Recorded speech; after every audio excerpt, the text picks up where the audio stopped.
dream for a long time, and as you know, about 3 years back, we initiated work with MTN acquisition, didn't go through, and then we thought we should definitely go through some other opportunity, and Zain was the next opportunity we had. Unfortunately, on 8th of June, this opportunity was closed, and we are really very happy that we have come into this great continent.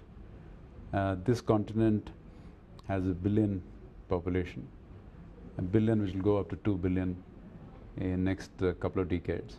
And our job is to execute our brand, execute our business model, execute our cultural ethos in Africa. Every market, every country will be treated on its own merits, will be treated as that market is in terms of consumer behavior, consumer expectations, etc. So we are not treating these 16 countries as Africa. So there are 16 countries, and every country will have a different strategy, a different way of working towards the customers, because customers are different. And I think it will be one of the largest markets in the world. And after Asia Pacific, we believe Africa will be the market of future. Take us through the Indian model. Are you planning to copy that in Africa? We have a unique business model, which is unique and innovative across the telecom world. In India, we invented it in 2003, 2004. It took us a few years to settle it down, and it's been remarkably successful. Not only in terms of taking our services to millions and millions of rural population, but also making it viable for the industry.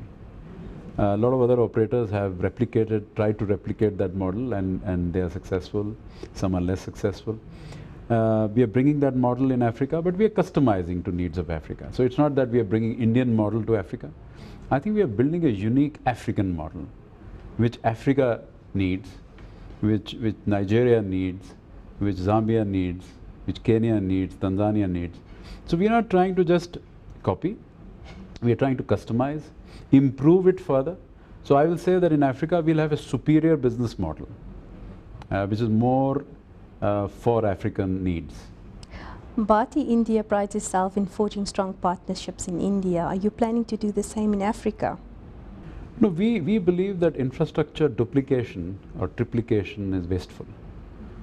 Customer doesn't look at the towers. Customer doesn't look at the fiber. Doesn't look at the back-end operations.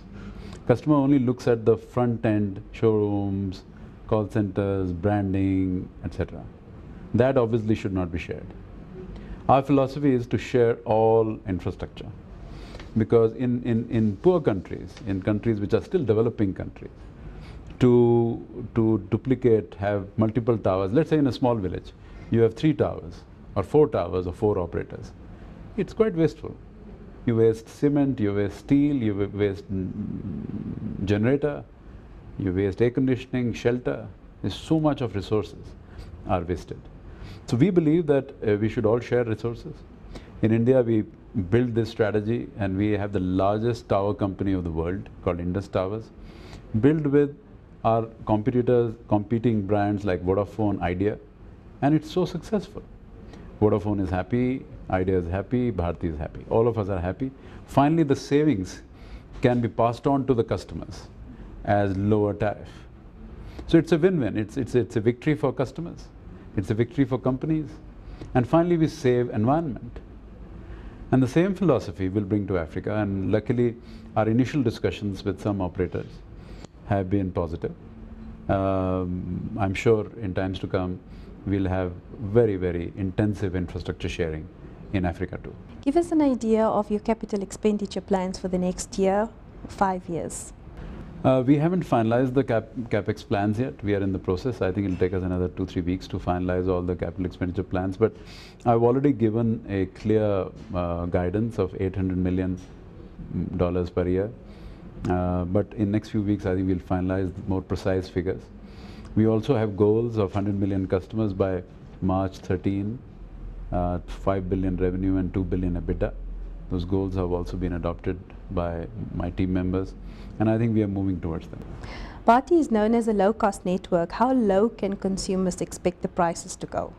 Let me first clarify. I don't think it's a price war. I don't think Bharti has come to Africa for a price war. There's no intention like that. I want to share this intention with everyone. There's no intention of price war. Of course, we are committed to affordability. We believe that out of a billion population here, the average real tele-density is only 20%, which means there are 80% people to go for using mobile phone.